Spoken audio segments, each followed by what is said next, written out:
Assalamualaikum warahmatullahi wabarakatuh. Waalaikumsalam warahmatullahi wabarakatuh. Gimana kabar kalian hari ini? Alhamdulillah. Sudah sarapan? Sudah. Good, karena sarapan itu juga penting buat kita ya.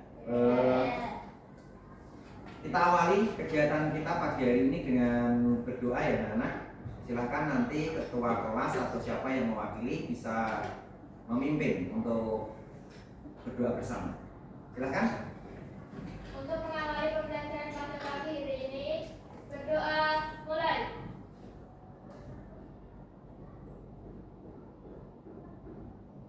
Berdoa selesai. Kita hari ini ketemu lagi untuk pelajaran DPK DKP dengan materi nanti yang akan kita pelajari bersama adalah sketsa. Ada yang tahu tentang sketsa? Apa atau sketsa itu?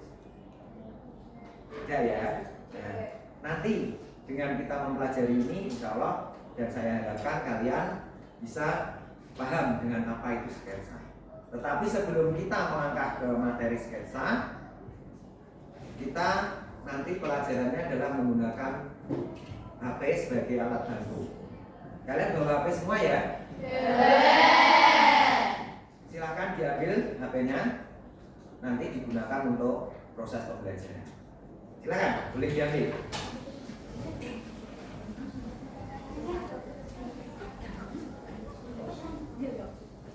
Sudah?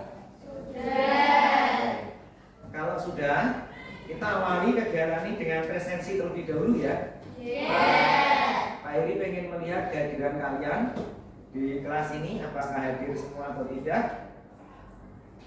Nah, saya absen dulu, urut dari nomor absen 1. Airin Rahmawati ada? Hadir. Oke. Ana Budi Fajar Mustikarini? Oke. Zulfa? Hadir. Yogi Noviana? Ada yang belum Pak Heri panggil? Saya. Oh, siapa dok? Eva, Pak. Eva. Oke. Sekarang kita lanjut ke topik materinya seperti yang tadi Pak Heri bilang bahwa hari ini kita akan mempelajari sketsa. Tetapi sebelum masuk ke sketsa, sekali lagi kalian kemarin sudah mempelajari apa?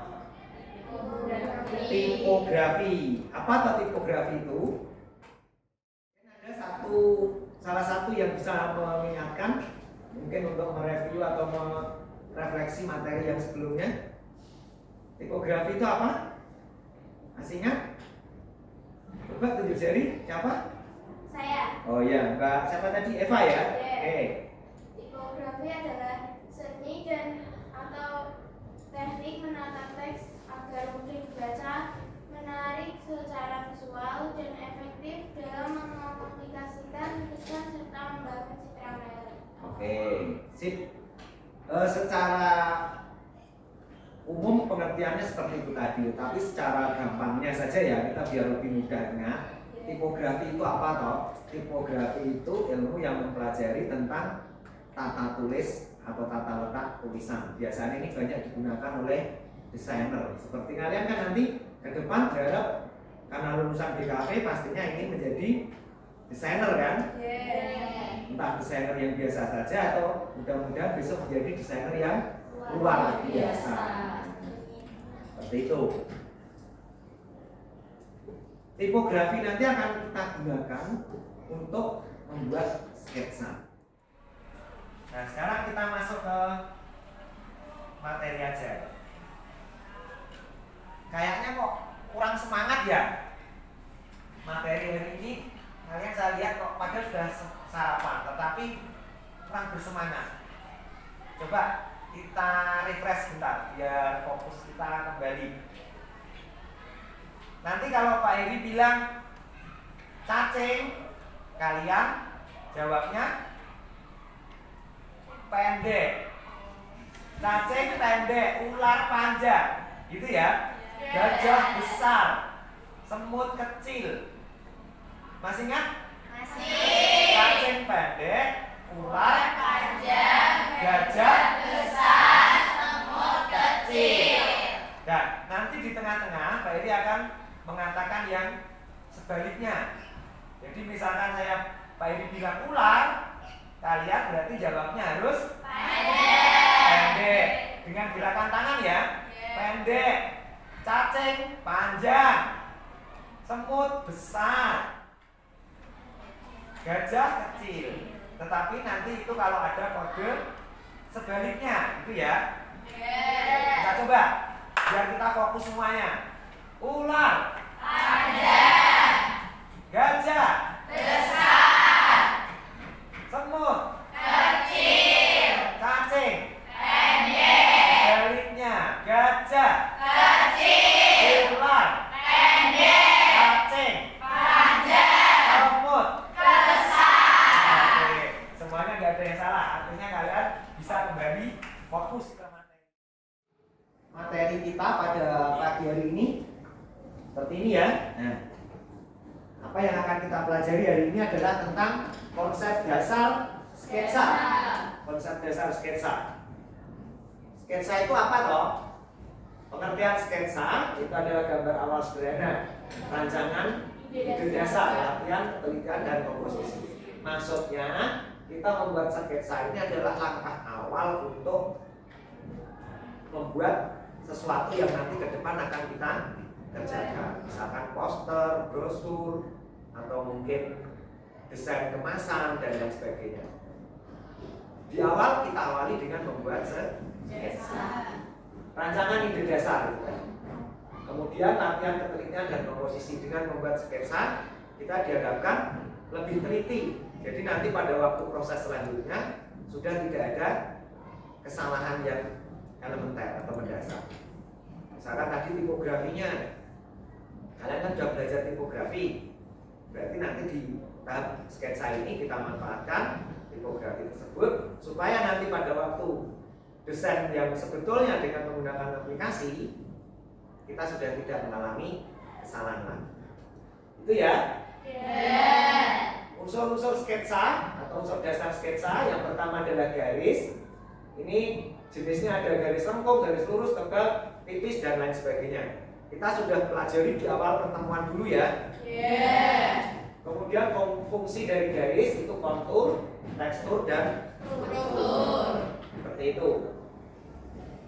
Kemudian unsur yang kedua yaitu proporsi, perbandingan ukuran antar bagian. Jadi antara bagian kanan dan kiri, atas, bawah itu berimbang, tidak jomplang atau berat sebelah gitu ya. Kemudian menentukan keseimbangan gambar. Contoh yang paling gampang adalah proporsi tubuh manusia. Yang namanya manusia itu pasti punya telinga di kanan kiri, mata juga dua, hidung satu, mulut satu, bibir ada yang satu. Masa manusia bibirnya satu? Tapi kok. Nah, kemudian dagu satu. Nanti ada contohnya semuanya. Ini kita garis besarnya dulu. Nanti coba kalian bisa pelajari lebih lanjut di materi selanjutnya. Perspektif atau apa? Perspektif itu titik hilang. Titik hilang atau cakra wala. Kalian masih ingat kalau kalian melihat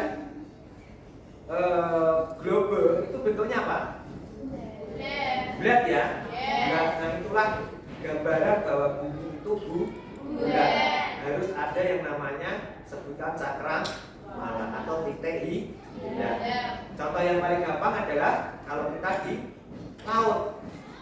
Atau kita di laut itu melihat kapal nggak mungkin ujung-ujung langsung besar gitu kan? Pasti pertama kelihatan kecil. Ya, kelihatan pucuknya dulu kecil, nanti semakin mendekat ke kita, ujung kapal itu akan semakin besar.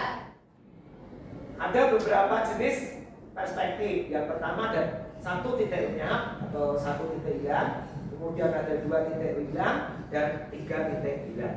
Apa apanya sampai tiga titik hilang? Sebenarnya tidak. Bisa lebih dari tiga.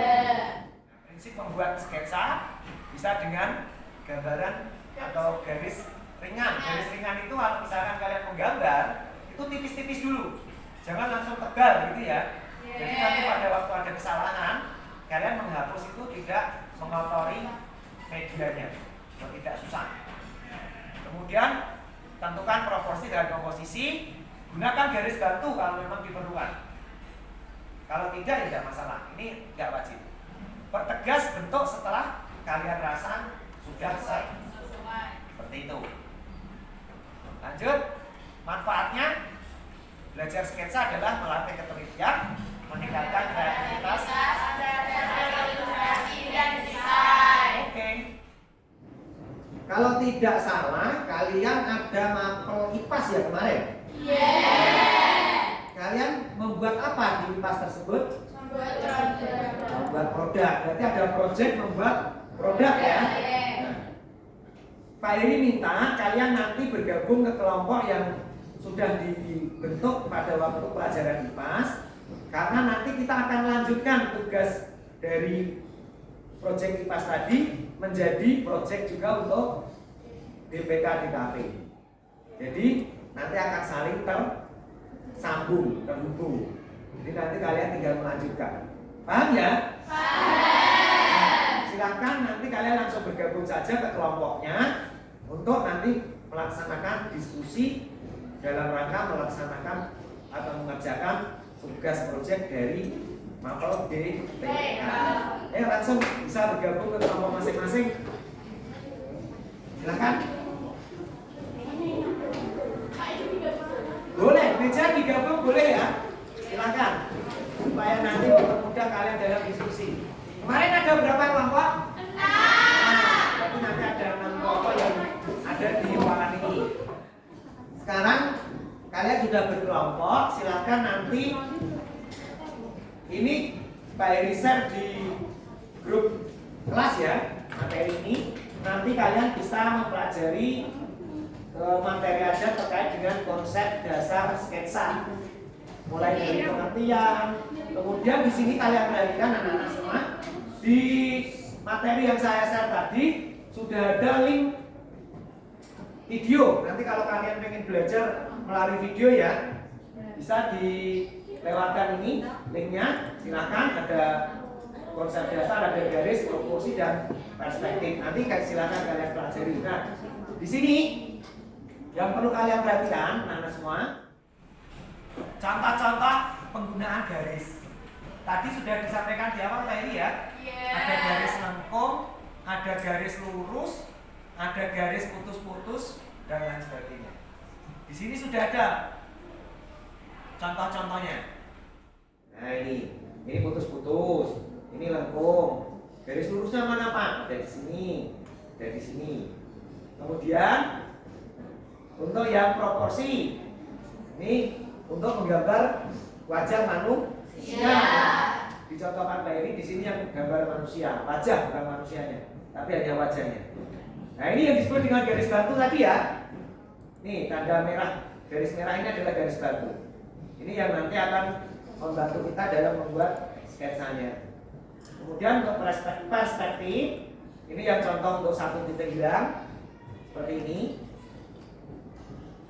Kemudian dua titik hilang bisa membuat gambar kursi loh ini dari dua titik hilang ini, ya kan?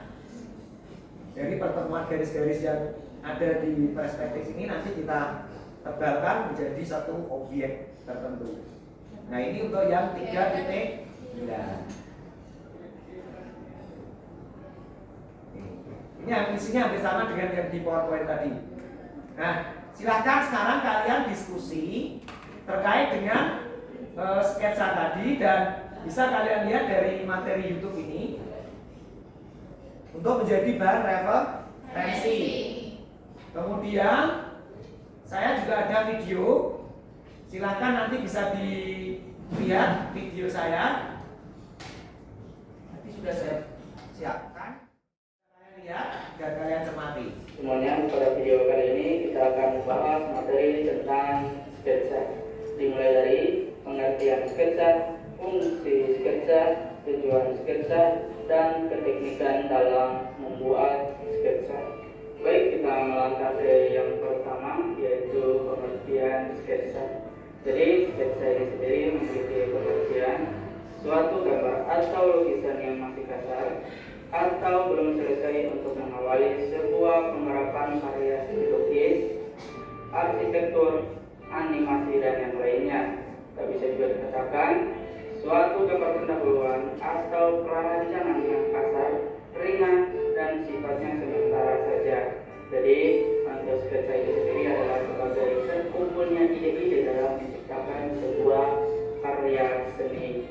Selanjutnya yaitu fungsi sketsa.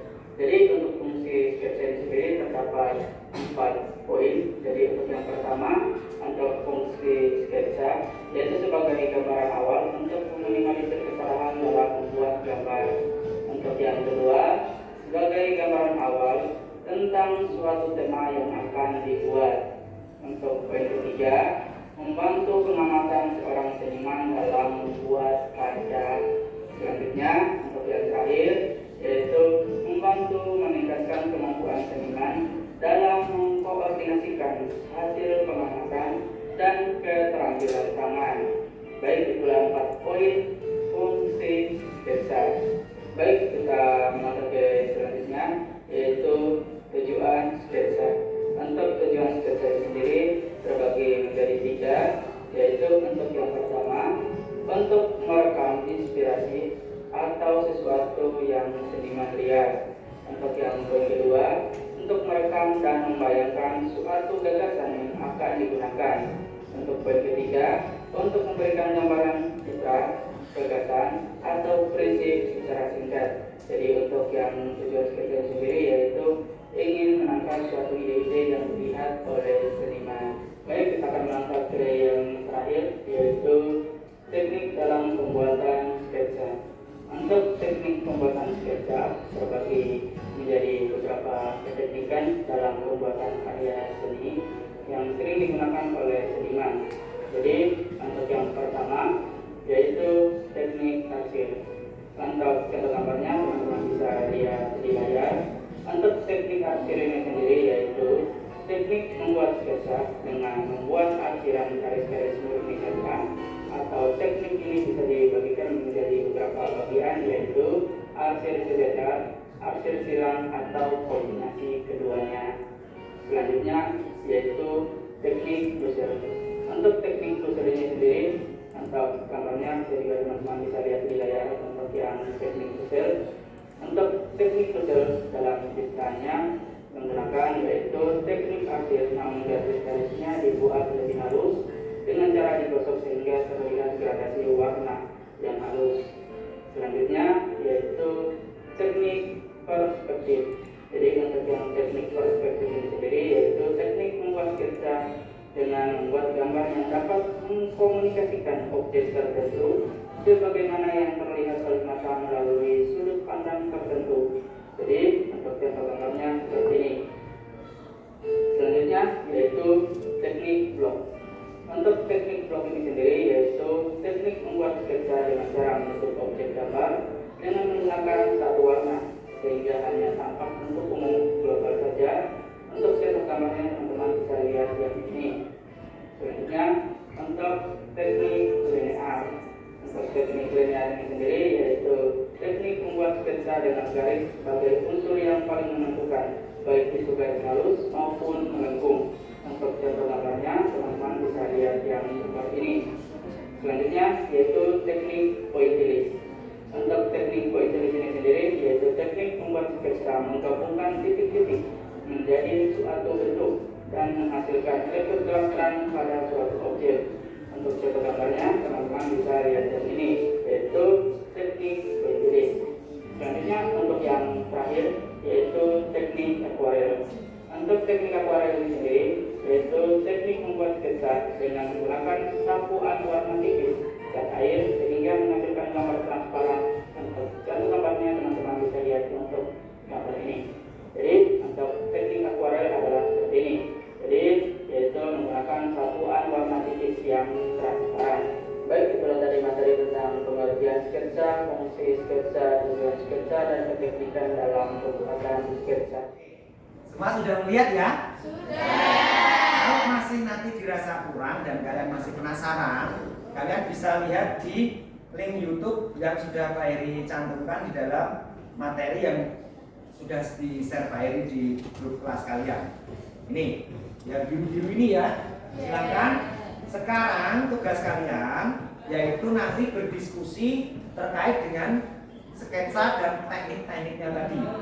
Teknik-tekniknya tadi ada beberapa ya, ada arsir, ada doodle, ada aquarel, kemudian ada point list, ada linear dan lain sebagainya.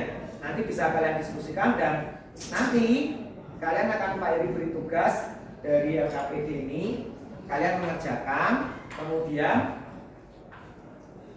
dari masing-masing kelompok bisa presentasi di depan, kemudian kelompok yang lain memberikan tanggapan. Kalau deal, kita langsung masuk ke sesi diskusi. Silahkan gunakan semua media yang kalian miliki untuk dapat mengerjakan LKPD. Silahkan. Nanti kalau ada yang merasa kesulitan bisa bertanya ke Pak Heri untuk dapat bimbingan ya. Ya silahkan didiskusikan dengan teman-teman yang lain. Ini sketchbook ya, bukan sketchbook. Ini punya siapa? Sama Mbak. Sama Ina. Bakat juga. Ini juga ada tanya.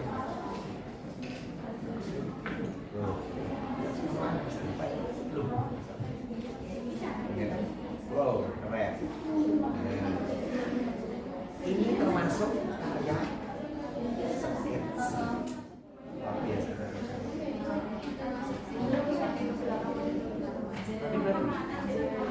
Oh iya, luar biasa, luar mantap. Bahkan itu. Kalau ini tadi masuk apa? Teknik apa tadi?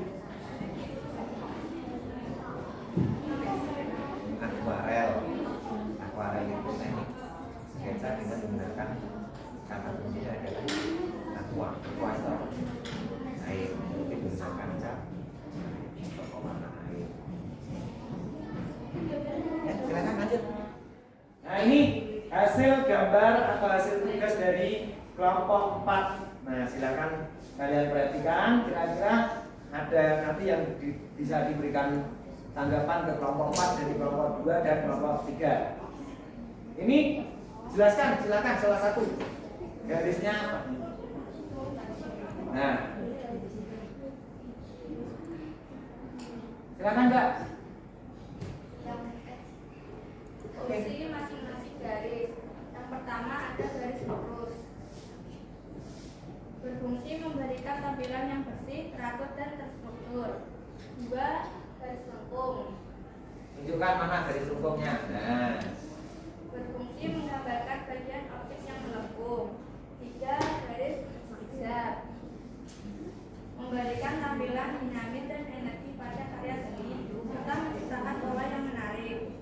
oke, terus 4. Garis putus-putus. yang mana? Oke. Memberikan efek visual tertentu seperti memberikan kesan tercera atau menarik perhatian pada bagian tertentu dan juga dapat digunakan sebagai penanda data. Oke. 5. Garis kombinasi. Kombinasi ya. Berfungsi untuk gabungkan berbagai jenis garis lurus, lengkung, zigzag untuk menciptakan kesan yang lebih kompleks dan kaya detail. Terus yang proporsi. Ini yang proporsi ya. Silakan dijelaskan yang kelompok 4 ada.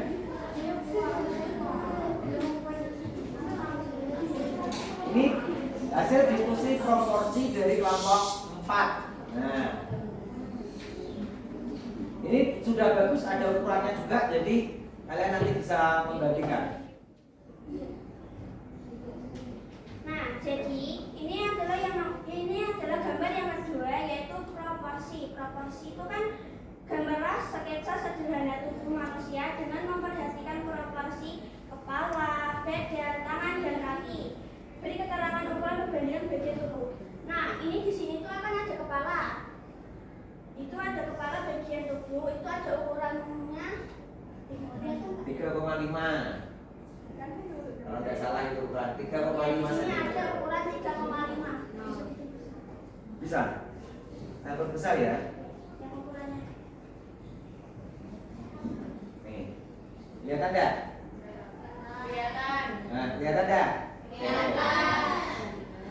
Nah, terus yang kedua ada badan. Badan itu daerah sini sampai sini. Itu ada ukurannya 7,5. Nah, Terus yang ketiga ada tuh tangan yang daerah sini sampai sini. Daerah sini sampai sini. Kelihatan kan? Iya. terkait dengan materi presentasinya, bukan suara saja loh. Materinya apa kira-kira yang masih perlu ditambahkan atau menurut kalian kurang tepat? Sudah tepat menurut kamu, Pak. Sudah tepat semua? Sudah bagus, Pak. Tapi itu apa saat presentasi itu nantinya kurang jelas saat itu. Cukup sekian presentasi dari kelompok kami. Bila ada salah kata atau salah perkataan yang tidak mengenakan hati, kami mohon maaf. Wassalamualaikum warahmatullahi wabarakatuh. Waalaikumsalam.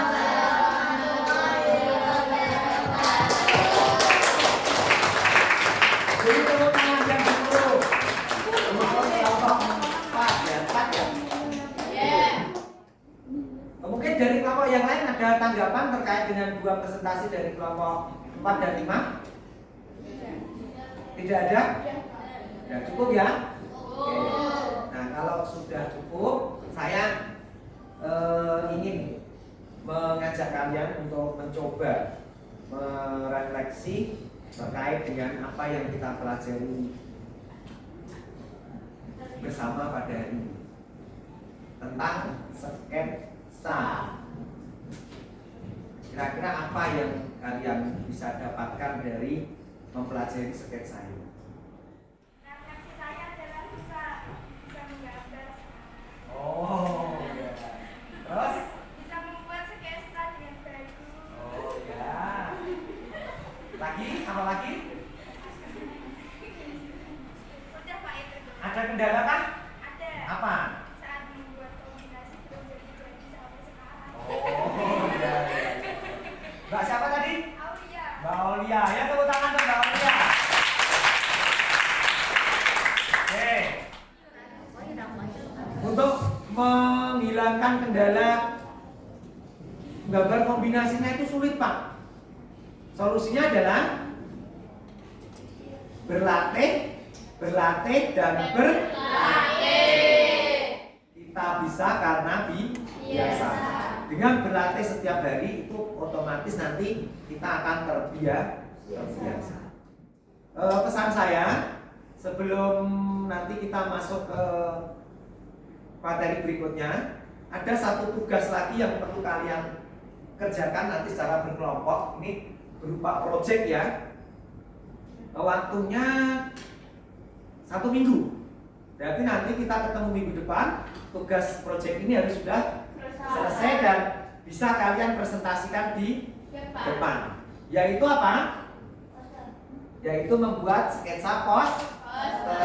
Seperti tadi yang di awal pertemuan saya sampaikan. Yaitu membuat sketsa poster. Poster dari apa? Dari produk yang kalian buat pada mata pelajaran IPA. Tuh. Paham sampai di sini? Paham. Kalau tidak ada yang mau ditanyakan, selamat mengerjakan tugas proyek kalian. Tetap semangat. Jangan lupa tetap belajar. Mungkin dari saya cukup. Mohon maaf apabila ada kata-kata atau sesuatu yang kurang berkenan dari Pak Eri yang menyinggung perasaan kalian, tetapi niatnya tidak menyinggung ya, itu hanya mungkin khilafan saya. Dan terakhir saya ucapkan selamat beraktivitas. Assalamualaikum warahmatullahi wabarakatuh. Waalaikumsalam.